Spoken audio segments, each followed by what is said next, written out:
Kemudian daripada itu Tuhan menunjuk 70 murid yang lain, lalu mengutus mereka berdua-dua mendahuluinya ke setiap kota dan tempat yang hendak dikunjunginya.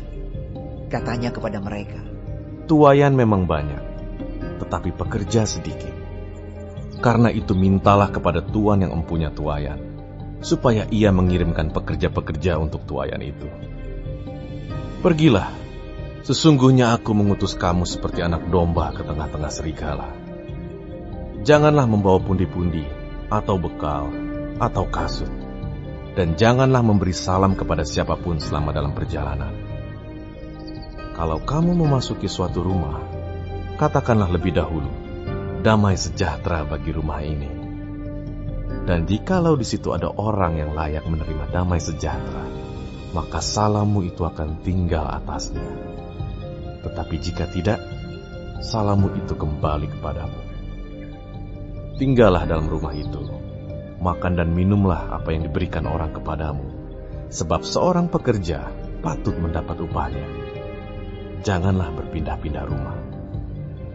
Dan jikalau kamu masuk ke dalam sebuah kota, dan kamu diterima di situ, makanlah apa yang dihidangkan kepadamu, dan sembuhkanlah orang-orang sakit yang ada di situ, dan katakanlah kepada mereka, kerajaan Allah sudah dekat padamu.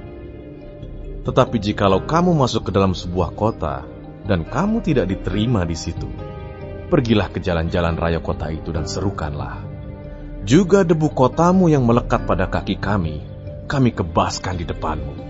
Tetapi ketahuilah ini, kerajaan Allah sudah dekat. Aku berkata kepadamu, pada hari itu, Sodom akan lebih ringan tanggungannya daripada kota itu. Celakalah engkau, Korazim, celakalah engkau, Betsaida, karena jika di Tirus dan di Sidon terjadi mujizat-mujizat yang telah terjadi di tengah-tengah kamu, sudah lama mereka bertobat dan berkabung. Akan tetapi pada waktu penghakiman, tanggungan Tirus dan Sidon akan lebih ringan daripada tanggunganmu. Dan engkau, Kapernaum, apakah engkau akan dinaikkan sampai ke langit? Tidak, engkau akan diturunkan sampai ke dunia orang mati. Barang siapa mendengarkan kamu, ia mendengarkan aku.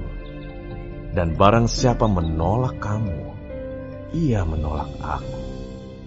Dan barang siapa menolak aku, ia menolak Dia yang mengutus aku." Kemudian ke-70 murid itu kembali dengan gembira dan berkata, "Tuhan, juga setan-setan takluk kepada kami demi nama-Mu." Lalu kata Yesus kepada mereka, Aku melihat iblis jatuh seperti kilat dari langit. Sesungguhnya, aku telah memberikan kuasa kepada kamu untuk menginjak ular dan kalajengking, dan kuasa untuk menahan kekuatan musuh, sehingga tidak ada yang akan membahayakan kamu. Namun demikian, janganlah bersukacita karena roh-roh itu takluk kepadamu, tetapi bersukacitalah karena namamu ada terdaftar di sorga. pada waktu itu juga bergembiralah Yesus dalam Roh Kudus dan berkata, Aku bersyukur kepadamu Bapa, Tuhan langit dan bumi, karena semuanya itu Engkau sembunyikan bagi orang bijak dan orang pandai, tetapi Engkau nyatakan kepada orang kecil. Ya Bapa, itulah yang berkenan kepadamu.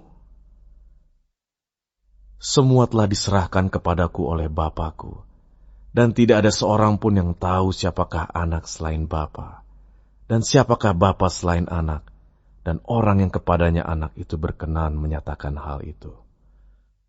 Sesudah itu berpalinglah Yesus kepada murid-muridnya tersendiri dan berkata, Berbahagialah mata yang melihat apa yang kamu lihat.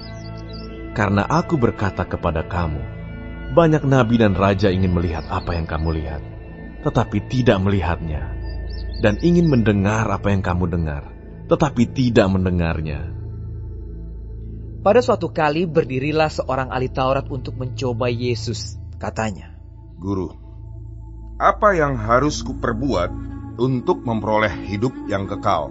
Jawab Yesus kepadanya, Apa yang tertulis dalam hukum Taurat? Apa yang kau baca di sana?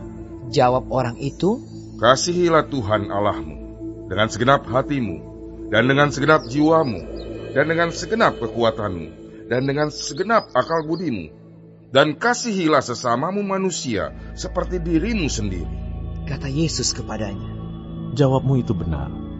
Perbuatlah demikian, maka engkau akan hidup. Tetapi untuk membenarkan dirinya, orang itu berkata kepada Yesus, Dan siapakah sesamaku manusia? Jawab Yesus, Adalah seorang yang turun dari Yerusalem ke Yeriko. Ia jatuh ke tangan penyamun-penyamun yang bukan saja merampoknya habis-habisan, tetapi yang juga memukulnya, dan yang sesudah itu pergi meninggalkannya setengah mati. Kebetulan ada seorang imam turun melalui jalan itu. Ia melihat orang itu, tetapi ia melewatinya dari seberang jalan. Demikian juga seorang Lewi datang ke tempat itu. Ketika ia melihat orang itu, ia melewatinya dari seberang jalan. Lalu datang seorang Samaria yang sedang dalam perjalanan ke tempat itu. Dan ketika ia melihat orang itu, tergeraklah hatinya oleh belas kasihan.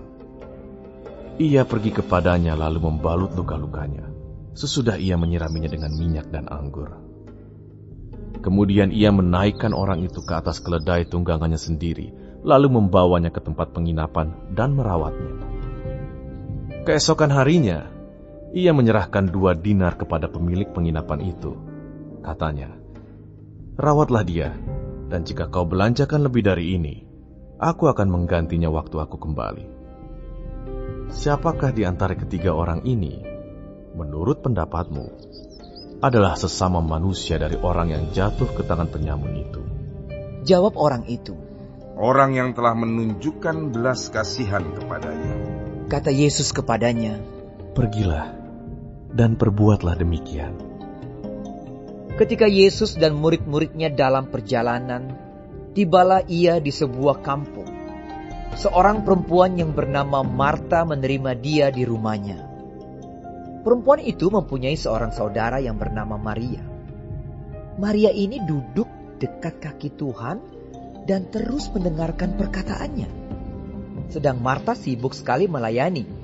Ia mendekati Yesus dan berkata, Tuhan, tidakkah Engkau peduli bahwa saudaraku membiarkan aku melayani seorang diri? Suruhlah dia membantu aku. Tetapi Tuhan menjawabnya, Marta, Marta, engkau khawatir dan menyusahkan diri dengan banyak perkara. Tetapi hanya satu saja yang perlu. Maria telah memilih bagian yang terbaik, yang tidak akan diambil daripadanya.